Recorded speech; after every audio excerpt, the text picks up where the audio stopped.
easy platform to use. The good news is you can't break it at all, and you know it has a lot of tools to educate you or to lead you through how to do it. So I would absolutely recommend it. It's free with your membership, so I would absolutely recommend it, and you could use it as a source if you're looking for certain properties to possibly invest in. So not only lifting though, I think you can also put your own properties. You can load your own properties. We're talking with Pam about that. ICSC has a channel where you can load up one property. You can load up 100 properties, and then it will show up in the Marketplace's IQ platform. So you'll be able to generate trade area reports, customer segmentation reports, demographic drive times, different points of interest, where the grocery stores are in the market, things like that. So it gives you a lot of depth of information. Calibrate is one of the data partners, and you have access to all that information in one resource. So I would definitely encourage you to take a look at it, play with it a little bit, and then see how you can use it either in providing information for your clients or for looking for opportunities for yourself. So just one more thing about it. I think there's some webinars right there on how to do it, but I think you mentioned there was also, you're doing them regularly? Yes, we'll do monthly webinars, and you'll see that, you'll either get an invitation like an event, or you'll see it on the website. So we're doing those on a regular basis. We just launched this in April, so we've got about 4,000 members that are currently on the site actively utilizing the different reporting tools. But we'd love to build that base now. So we're kind of in awareness and adoption phase. So please watch for a webinar or give me a call. Kevin and I are available to give one to your demonstration to your company if you would like. I mean, we really feel like there's incredible benefit to our membership through this platform. Yeah, I was just really surprised. It was pretty easy to use once you kind of got your bearings in it, and it's all free. Free's good. Free's Awesome. So I think we're going to go to our next topic. So we're going to bring up social media and how we might utilize this in our professional career as well as investing. So there's lots of platforms out there, but probably the one we professionally use mostly is LinkedIn. So to kick this off, Val, what are some of the things we should not do on social media? I have an 18-year-old granddaughter, and we've had this conversation many times. Anything you post in the digital world will live with you forever. And I think that's it's a real learning for a young person to recognize that maybe the fun pictures that we took when we were young and didn't worry about them appearing. Now they will, and they affect things like college applications. They affect things like job applications. And so you have to really be thoughtful about what you're posting. And I think LinkedIn has tended to be more of a business channel, but it's certainly kind of broadened in the kind of posts that people make. And then I know Pam's going to talk about the other digital network platforms, but for me, it's just that cautioning tale that anything you post, feel comfortable that 5 years from now, 10 years from now, 20 years from now, when it pops up again, that you're still going to feel comfortable with that post. Well, and I think too, with you switching from retail into ICSC, right? Like your careers may change as well. So like sometimes you might think about a post today that you do as a broker, and you go into some other type of industry, right? Is that still going to be the type of thing that you want people to find? Have you found any transition with your two roles? No, I think I'm a grandma, right? So I've always been a very private poster, but I will post significantly for the brands that I represent, right? Because my personal opinion is, as a representative of the brand, I'm the face of that brand, whatever that interaction is. And so I need to present myself that way. So it was Container Store, wanted to have posts that were very consistent with the company strategy and company messaging.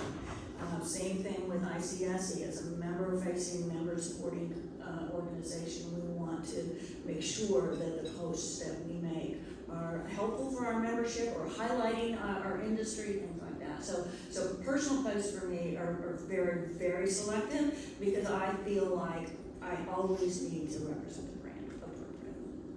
Thank you. So Pam, so great insights. And we want to continue with some ways to enhance your reach and your profile. Now, if you weren't aware, Pam has actually, I thought I had a lot with 7,300 followers. Pam has 31,000 on LinkedIn. And again, like I mentioned before, she's ranked 13th in the country for commercial real estate.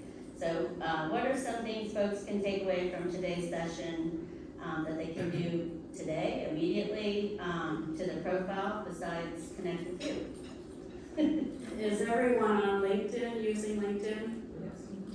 And I always say the number one tip, if you wanted to be contacted, is to have your contact information on LinkedIn. Because every time I go on there, I bet 9 out of 10 people do not have their contact information. The other main thing is to make sure your picture looks like if you were to meet someone in Starbucks, to make sure your picture looks like your profile. I post maybe at least 1 to 2 times a day on LinkedIn, and you just have to kind of play around with it to see what works.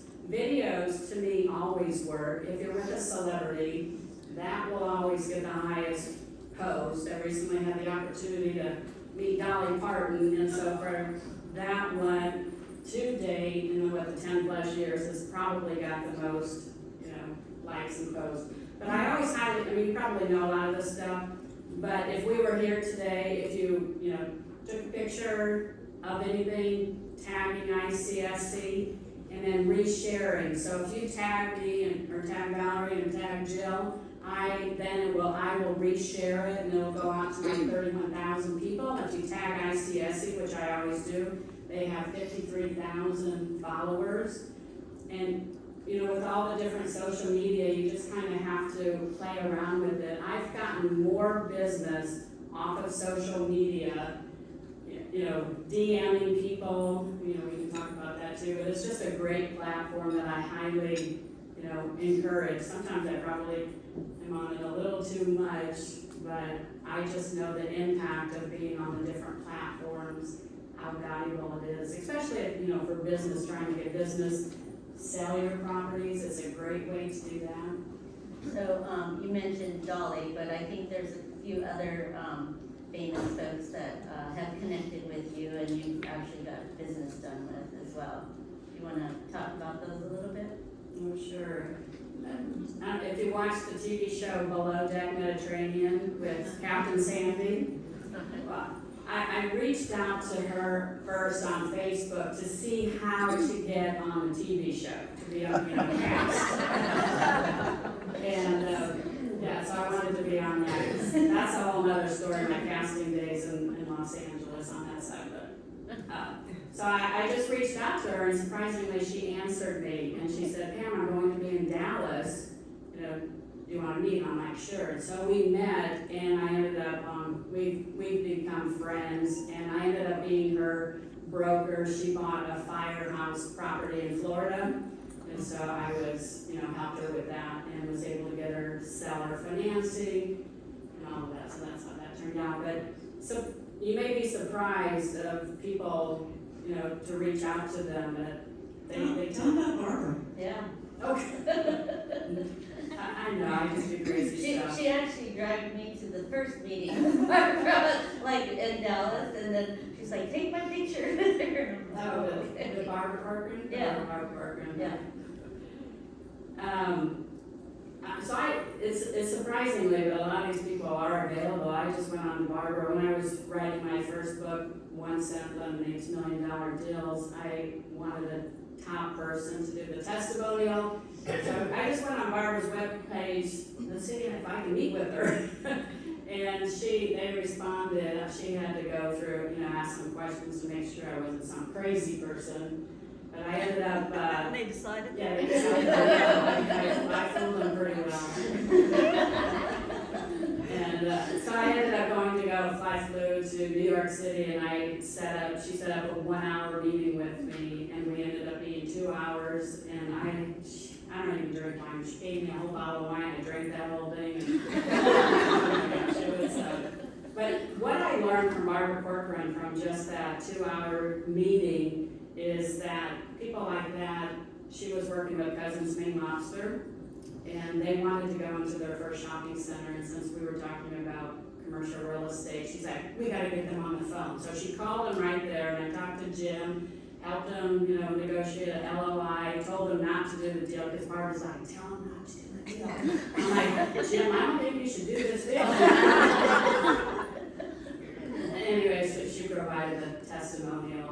So I guess the story is just go out there and ask whatever, DM the people, social media, people will respond, get on their website. A lot of people, like Sandy, she has her cell phone right on there. You go to her website, that's her cell phone, go do business with these people. I think that's such a great point, because sometimes, particularly if you're young in the business, you are reluctant, right, to really reach out. What's the worst thing that can happen, right? They don't answer you, they ignore you, right? Because on social media, everybody's got that little protection zone. But I think some of the things you've done, and it makes very humble. When she mentioned Dolly Parton, she created an entire breast cancer charity event that Dolly Parton was a big part of. So Pam has a way of really utilizing both social media and contacts to fulfill a mission. And I think that's really an important part of this. That social media can be part of your process to build your network, to create opportunity, and to make things happen. I just wanted to share one thing that I think may be valuable on that topic of how we were able to get Dolly Parton. And I go back to collaboration, and another good thing to do is to have your own podcast, have your own TV show, to interview people. And that's a good excuse on how to get business too. But on Instagram, I wanted to, somebody wanted to interview me, I was researching them, and out of all these people, I found this person, her name was Tara Joseph, and I reached out to her, and then I found out her and her husband had just sold their cannabis business. Remember when you go to an event like this, and like 2 people would be hearing about CBD and how to develop? Well, they developed it, and they ended up selling it for almost $1 billion, all of that. So I'm like, I've got to meet these people, bald head, tattoos, earrings. I'm like, I'm driving to Nashville, I have to go meet them. And then I asked Tara, would you donate, she had a women's subscription company, would you donate 10% of the proceeds to breast cancer? Because I was diagnosed in 2019, went through chemo in 2020. And me thinking small, like, just donate 10%. She's like, oh no, we're gonna have an event at the Country Music Hall of Fame with Dolly Parton. I'm like, okay. So collaborate with people. I was thinking really small and give people that think really big. And it's changed my life. Great. They've done such good work too. Yeah, it's awesome. And there's an event in October, right? October 1st, if you would like to come. Tanya Tucker. And we have Tanya Tucker this year.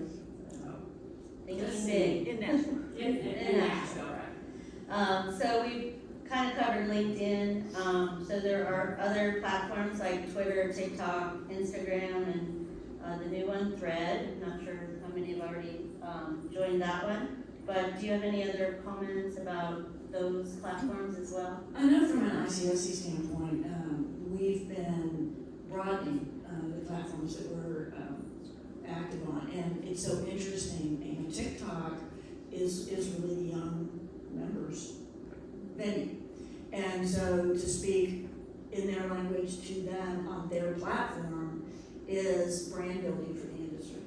And so we're developing different messaging that would be consistent with the brand, but something on TikTok might look a little bit different than something on Instagram. It might look a little different from something on LinkedIn. We've got a lot of participation with young members, student members sometimes. They'll post about an ICSC event that came to Las Vegas. They'll post it on TikTok. There's some darling things that they talk about the industry and what they're learning and why they came to an ICSC event. you can't get more, Yeah. brand awareness than that. My daughters actually came in May to ICSC with me for her first time, so. And when they post and it goes to their network, it just opens up all new doors. So we're very, very active on all the platforms, and sign up on Thread and we'll watch that, because it's very different, than the Instagram and TikToks. But I think we have to talk to people where they are. Right, that's a great point. Pam, anything to add about the other things? Well, I dressed like Barbie today.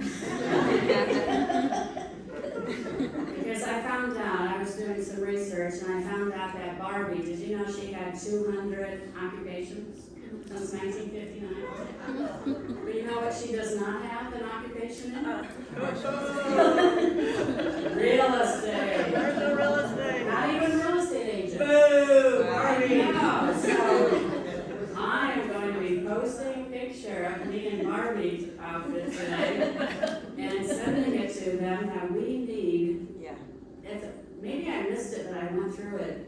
I'm like, she had everything, but She can be an astronaut and an engineer. She can absolutely do commercial. Right. she's a computer, but she is going to become a real estate agent. That's priceless. But you just have to have fun with social media and, play around with it as you know. What works and what doesn't work on social media, what will blow up. The ones that I have posted, taken down, posted, because I overanalyze, overthink, those are the ones that blow up. The ones that I think that are gonna be, oh my gosh, this is gonna get like 30,000 likes. And it's like one. It's just an interesting platform. They tell you, post Tuesday, Wednesday, Thursday from 10 to 12. Because nobody else is. They have. Well, I think time of day too, like you can vary things, like, cause you'll have different audiences at different times of day, so, sometimes if it didn't do very well and you thought it should, maybe post it at a different time kind of thing too. I try to post, informational stuff. If you're driving around, I saw an old grocery store being converted into storage. I'll just do a 30-second video on that, and that gets information. Okay, so our last topic we're going to talk about is the newest book. It's called Blaze Your Own Trail, 20 Leaders in Commercial Real Estate Share Their Unique Paths to Success. Now, you both had a part in this book, and I think on the screen we can put up what the 3 books are. They're also here. So Pam, for this third book, what was kind of the vision that you thought that this would handle? Well, these days I'm in the mode of, at my age, I guess, giving back and really encouraging the younger generation. I mean, after 35, 40, a long time being in it, I'm like, here, read one of these books and we can tell, the last book we did is 15 questions. Everybody answered the same question just to get, where you came from and, your expertise on how to get there. My background, I have a degree in interior design. I thought I wanted to be a famous hotel designer. And I did get a job offer at the JW Marriott, but turned it down, but I still love hotels. But just learning about what all of these different women have gone through, or what they would have learned differently, how to negotiate their success, failures in the book. One of the things I thought was cool was that you mentioned the value of mentorships, and I love the part about also reciprocating. So do you want to talk to the group a little bit about that? I like I said, giving back with the knowledge that I have, or if you've been in the industry a long time, does me no good. Like Larry King always says, if you're doing all the talking, you're not learning anything. And so I really enjoy, I love when people reach out to me on LinkedIn, or if you have a son or a daughter who wants to get into real estate, to really get back on shortcuts on how to be successful, or what you would do differently. And I love mentoring the younger people. I think back to being a young person. I can almost remember that from that. And the mentors that I had, and there's several comments in the book about, how do you go about getting a mentor, and, are they really meaningful? And the reality, at least for me, people that were experienced in the business that were willing to share their time, which most people really are, if you ask. I got so much benefit from their experience, even if I was significantly younger. I had the good fortune to work for several brilliant merchants on the retail side. And so just watching them and how they conducted their business and how they interacted with their customer base or their investment community really, really helped me kind of prioritize what things I needed to learn. And I think absolutely helped me in my career path. So I highly recommend that, particularly if you're relatively new to the business, that you seek out people that you think can give you maybe a perspective that you don't have, or information that you could use in your business, because it enhances and enriches your career opportunity. And it's almost like the investing, right? You just need to ask, right? And a lot of those times people will reach out but the one thing, I think, Pam, you wrote about it was, or maybe it was you, Val, it's about if you have a mentor, actually finding little ways that you can help them as well. Right. So, just kind of that give and take. And I found the times that I've mentored, right, it's, you get a lot out of it as well. So it's actually a pretty cool thing. So if you've been in the industry for a while, offering that up to younger folks as well. Well, can I interrupt you? Yeah. That's a really important thing for women in our business. Really important thing. I think we've all wondered why there's not more activity of women in our business in 2023, because it's certainly not significantly different from when I started in the business in 1981. And so it's like, why is that? Where are we falling down as an industry? And one of the things that can help that is for women supporting other women reaching out, mentoring younger women, bringing groups together, whether it's investment groups or it's masterclass sharing, information groups or whatever, to create that energy that then incents other women to be a part. We want to be part of things that are successful, right? And so being intentional about it, I think as women is really an important opportunity for us to continue to grow female participation in this business. Awesome. So a lot of the women answered what they would have done differently, and I think it comes back to our first topic. I pretty much saw it, that they all said they would have invested in real estate. Did you notice that? And then was there anyone in particular whose story really stood out that you wanted to highlight? No, I think overall, just, a lot of the women had, such similar comments. We all go through the struggles of trying to work, trying to raise a family. I mean, now, we have two boys, 22 and 23, but growing up, while they were growing up, trying to be a mother and trying to do real estate, because, I love real estate, and I always tell people, if you're not waking up on Monday morning loving your job, you're completely in the wrong field, wrong industry. But I think a lot of the authors in the book are, just trying to balance everything. Everybody loves real estate and just everything that they learn. But there's a lot of similarities, which is interesting, because everybody came to it in real different ways. Mm-hmm. But a lot of the challenges are similar, Yeah. right? Some of the successes are similar.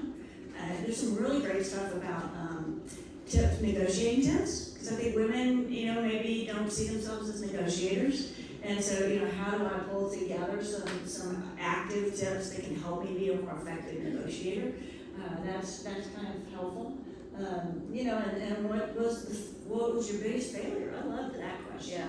Yeah. Because we all have them. So it's like reading through how 20 different women dealt with failure in their career. It's kind of like, oh, okay, we all made through it. It happens to everybody.